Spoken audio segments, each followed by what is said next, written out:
internet lands.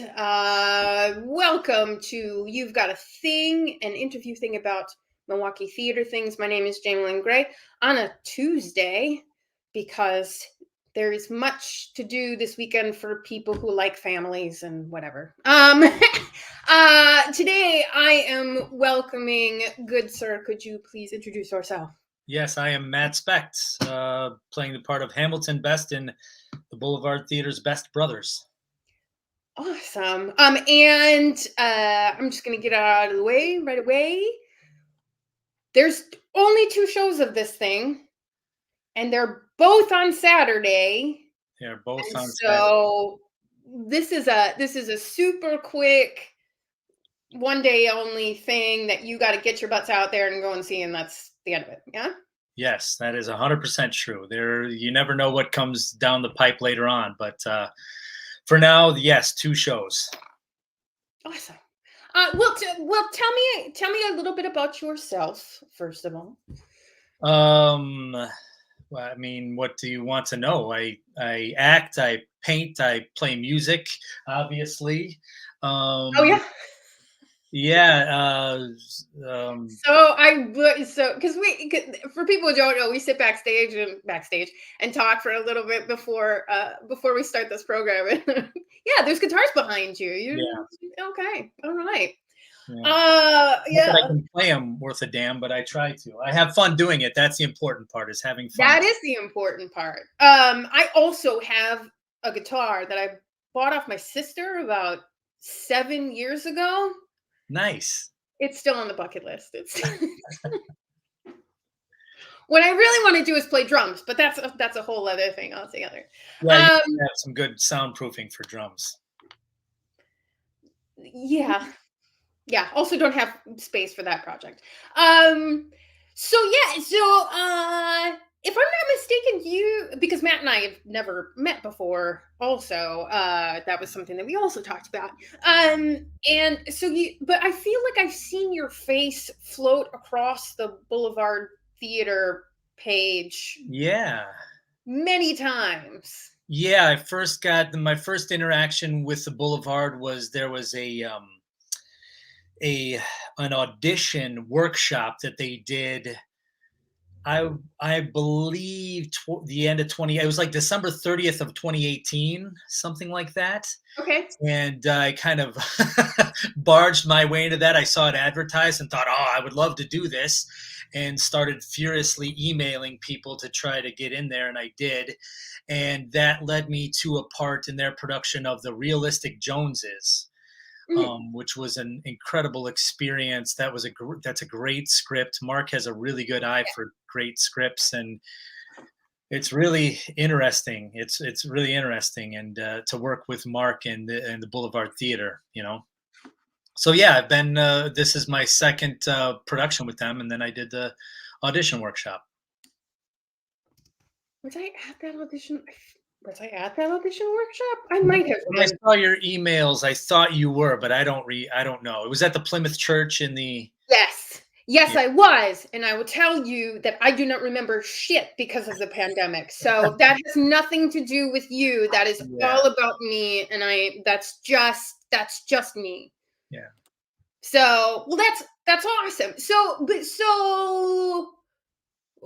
where else have you then been around in the theater universe besides that? So the vast majority of my work has been with the place called the Racine Theater Guild in Racine. Yeah. I live in Kenosha, but Racine's only a 15-20-minute drive for me, so I do a lot of stuff there. And over the past 3-4 years, I've tried to get out and do stuff a little for, test my boundaries and push myself a little bit. I worked with the Greendale Community Theater, and then also I worked at the Milwaukee Entertainment Group at the Brumder Mansion for Who's Afraid of Virginia Woolf. So yeah, Amanda Hall is one of my favorite people on the planet. Amazing. Yeah, she's actually directing for the Greendale right now. Yes. Yeah. Yeah, she's just good human material. We were also talking about backstage there. Because you're from Kenosha, we we would almost be irresponsible or remiss or whatever you want to say about recent events in Kenosha. Yeah. I mean, the gist of what we were talking about, or at least what I was talking about, is the purpose of theater in people's lives, or like, Community, yeah. or any type of art, or music, or any of these things, um, to sort of pull them away from, or take some of the bad feelings that people feel and put them into something different. Yeah, I think that the one of the greatest joys and also one of the struggles of theater is that it's a joy. You are thrust into this situation where it takes a village to put something together. You have all Mhm. these different people with all these different viewpoints and all these different backgrounds and skill sets, but everybody is a cog in the wheel. Mhm.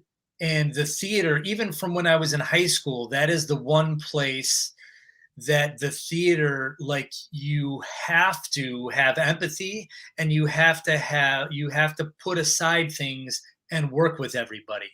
So it's Yeah. like a bit of a forced empathy.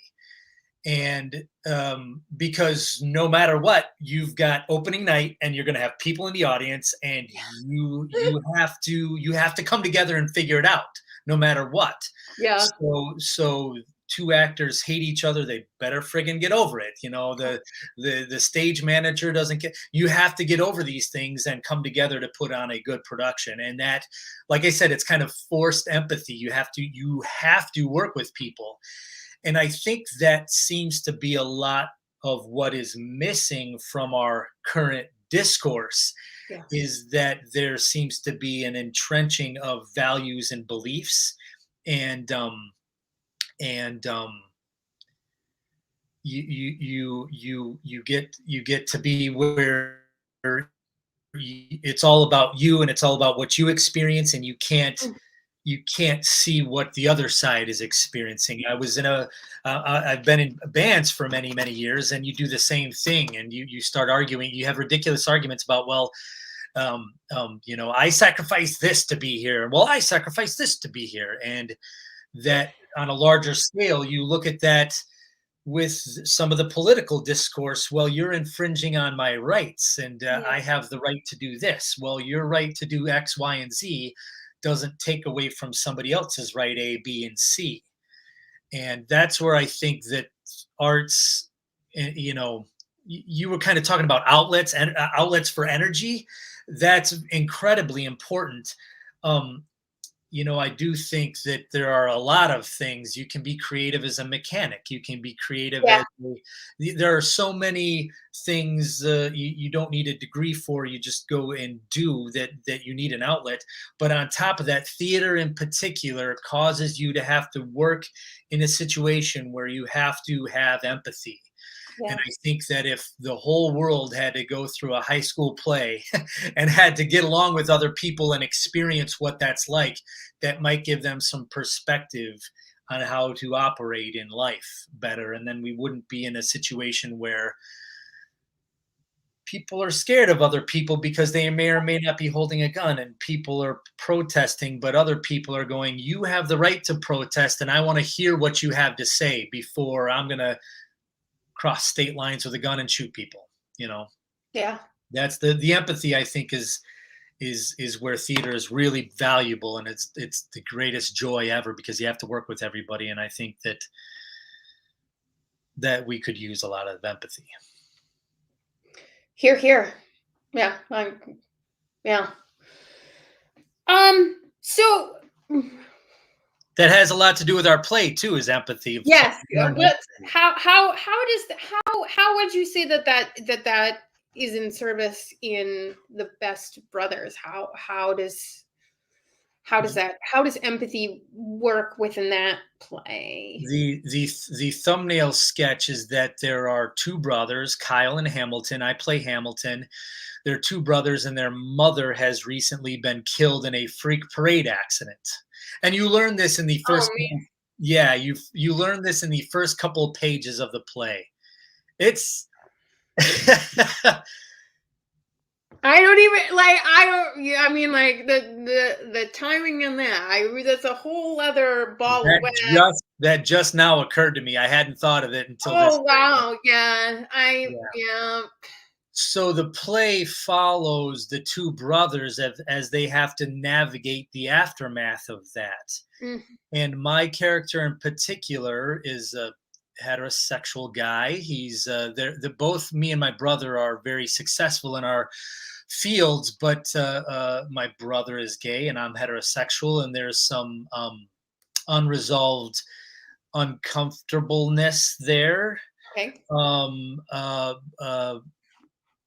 There, so going through and having to work through our mother's legacy, and that again, it forces myself and my brother to kind of work through. Initially, it's just working through the funeral and have the logistics of a funeral and who's going to do the eulogy. When we get done with the funeral, we have to write thank you cards, and there's just logistics that the will, you have to go through these things. And by going through those things, it kind of forces Kyle and Hamilton, again, this kind of forced empathy. It forces these two brothers to be together, and there's a learning curve, especially on Hamilton's part, where he's your brother, dude, and you only have so much time with him, and you've got to get along with him. You've got to learn to love. You've got to learn to hang out and be present, and it's really lovely that way. The other interesting thing about the play is that there are monologues that each of the brothers do as our mother. So we get to see her perspective on everything, but we get to see a perspective that none of us ever get to see. We get to see looking back on our life and what could we have done differently, or the things we spend time on and what we should be spending time on. It's interesting because each of the brothers gives monologues as our mother, Bunny. Her name is Bunny, and but it's not. We're not pretending to be her. It's our interpretation. Because everybody has a different version of. You have 10 siblings. All 10 siblings have a kind of a different version of their mother, and so that's really interesting, and it's a really interesting perspective to see how how people react to those monologues, and how they react to the mother and how they react to the brothers. It's been fascinating so far. Awesome. So it is a comedy? It is a dark comedy? It is a meaningful play with laughs? Yeah, I think that the comedy, I'm not some huge theater guy, so I don't have a vast wealth of experience to pull from about other plays, but I've done a couple of Neil Simon plays and seen a couple of Neil Simon plays.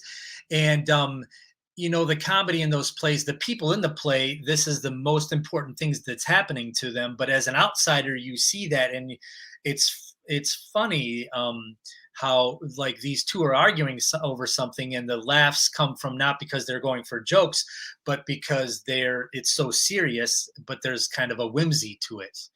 And I'm a huge fan of whimsy, and the brothers argue over how to respond to the people who came to the visitation, the funeral visitation, and they argue over how they're gonna respond to each one. Well, we can't respond to them individually, so we'll make piles. Well, how do we decide who goes in which pile? And it's not funny to them, but it's funny to hear this because you have that outside perspective. You can, you're not involved, so you're not as emotionally invested. I don't want to say you don't get emotionally invested in the play, but you see these two characters kind of bouncing off of each other, and it's really interesting to and funny to and heartwarming and kind of heartbreaking to see them arguing about it. And the fun comes from the comedy kind of comes from I've had that argument with my brother. I've had that argument with my mother, and Sure. so that's where the laughs come from. It's not a Shakespearean tragedy. It's very touching, but there's a roller coaster. The laughs, there's payout. You go through serious bits, and there's payouts when there's a laugh at the end of it. And the brothers go through that, and especially in that card scene, they argue, and then all of a sudden they're like, they really hate their father's new girlfriend or new wife, and so they bond over that moment, and then they're arguing again, and then they bond, and then they argue, and it's really fantastic. And then there's the dog. The dog factors large in their lives because their mother had a dog, and now the dog needs a place to stay. And Hamilton No.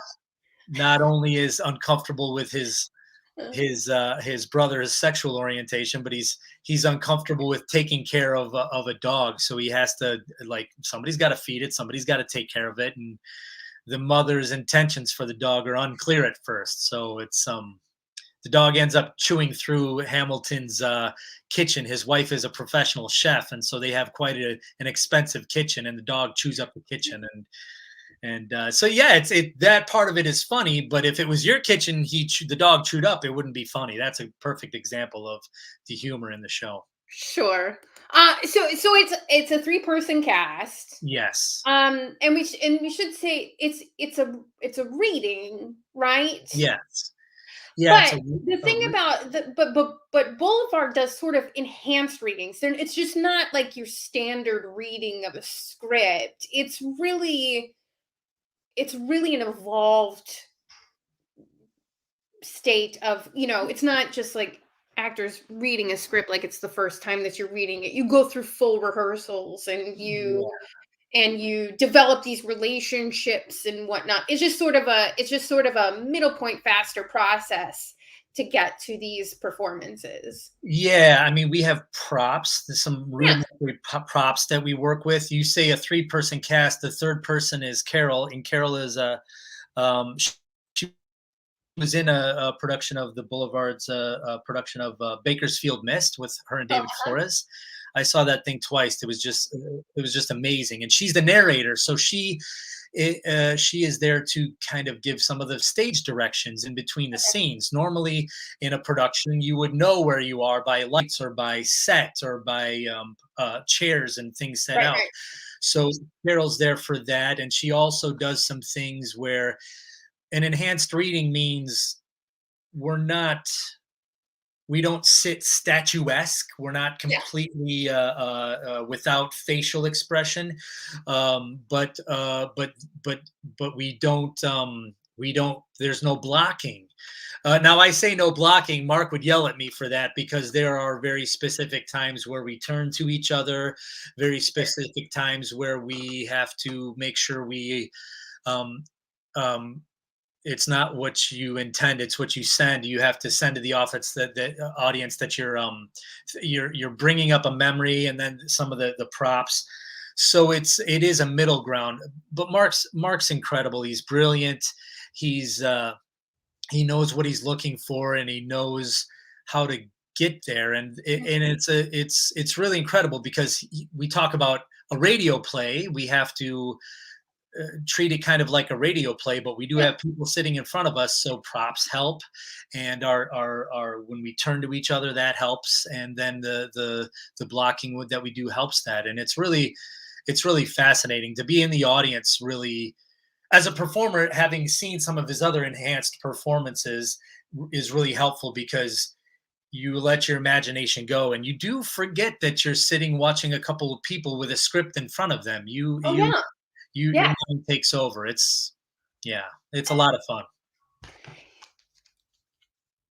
Yeah. I will say too, because I know that Mark has talked about this as well, and part of the Theater Alliance's mission is to educate people on Yeah. theater and how these things happen.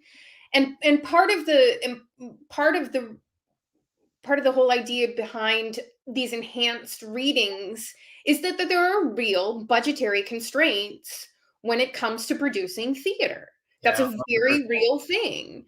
Yeah. And so, first of all, in the season of giving, find theaters. Boulevard is just one of them that you can give money to, so that there's the ability to progress beyond small theater means, or whatever. I don't want to put words in Mark's mouth or anything like that, clearly. But it's the same thing, like we at the Constructivists. The reason that we do only 2 shows a year is because of resources.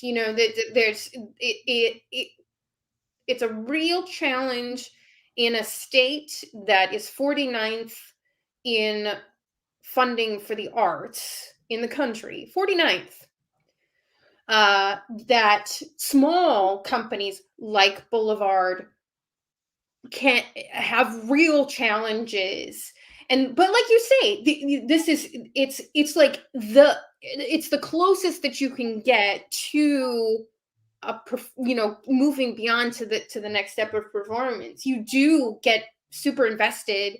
Even in an enhanced reading situation, you can absolutely be in that space with actors. Yeah. I've lived it. I've been there. Yeah, and the Boulevard particularly, they don't have they used to be a store, what they call a storefront theater, Yeah. and even finding a place, I've done some things at the Sixth Street Theater in downtown Racine. It's a nice storefront, but those, if those little beautiful, amazing theaters that do this really interesting work, if those go away, that's going to make it all the more difficult for the rest of it to stick around and stay and be important and vital in the community. And it, like we were talking about at the beginning, I don't think there's any question that it's vital to the community, that arts and being creative, those kind of outlets, both as an artist to perform, but then as an audience to consume that in some way.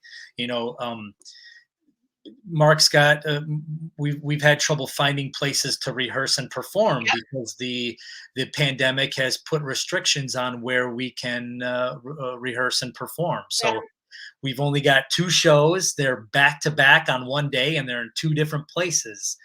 And that's what we had to do to be able to put this on. But to be able to do it, we've gotten some response, and we've been getting people signing up. It's a free show. Yes. Free. We like free. Free, but there will be a donation bucket. There will be a donation. And you should do that. Yeah. So when is at 1 p.m. you're at the Sugar Maple Tavern, which is at 441 East Lincoln.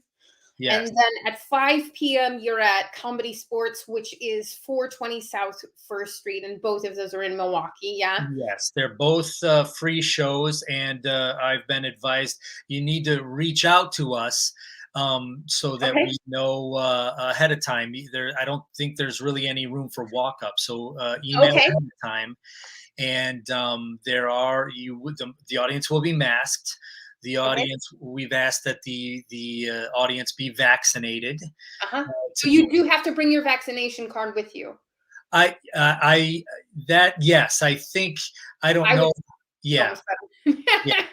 I think I'm not sure. Just to be safe anyway, just do it anyway. Like I have mine on. Bring your vax card. Just do the things. Yeah. I don't know. The reason I was a little hesitant there, I don't know how the door is set up. I don't know if Mark's working the door or what. But yes, it's a good idea to bring it as well. That's a good idea. Yeah. So, but people should go to Milwaukee Boulevard Theatre. That's a TRE.com to get in touch with who they need to sign up for Yep. seating or whatnot. Okay. Yep. There's an email address there, and email the email and say you're interested in coming. The I know the 1 o'clock has a slightly more limited seating, and Mhm. um, uh, I think there's only maybe 10 seats left. So if you're thinking about the one Oh, o'clock one on Saturday, do that soon. The okay. comedy, yeah, at the Sugar Maple, because that's a smaller space, so there's Okay. less people. The Comedy Sports is a little bigger, so we have a little bit more room there yet. But I mean, Okay. it's a funny, gorgeous show. It's really well written, and Kyle and Carol are both amazing to work with. Mark is amazing to work with too. He's so brilliant. And Kyle Connor and Carol Herbstreit, they're fantastic folks. That's awesome. Well, thank you so much, Matt, for Absolutely. joining us today Thank on you for the You've time. Got I a appreciate Thing. it. Yeah, no problem. And yeah, if you want to go and see Matt and the rest of the team, the Boulevard team, for the Best Brothers, it's at Milwaukee Boulevard Theatre.com. And yeah, break legs out there. Thank you so much. You have a great holiday. Thanks, you as well. Thanks. Well, there you go, friends. That is what you should do this Saturday. Otherwise, we do have a few other things happening in the community for you to check out. The big one going on right now is Little Shop of Horrors just opened at Skylight Music Theatre. If you don't know Little Shop of Horrors, it's a fantastic dark comedy musical about it's a quirky love story, and it's about ambition and trying to get bigger things in life and move beyond yourself. And but it's like some of the best musical theater out there. Just the songs are just wonderful and amazing, and you should check that out. And that's at skylightmusictheatre.org. We still are taking video submissions at the Constructivists through the 28th for Babel, which will be Wisconsin and Midwest. No, I can't say Midwest because there were 5 world premieres and I don't remember where they are. So, but it's at least a Wisconsin premiere of Babel by Jacqueline Goldfinger, best last name ever to walk the planet. And you can go to the constructivists.org to learn more about that. Milwaukee Opera Theater has, through the end of the year, through December 31st, their Home Cooked Heroes project that they did with Decameron Opera Coalition. They've done some wonderful work. It's like 9 fringe opera theater companies that are just amazing and come up with such wonderful, innovative work.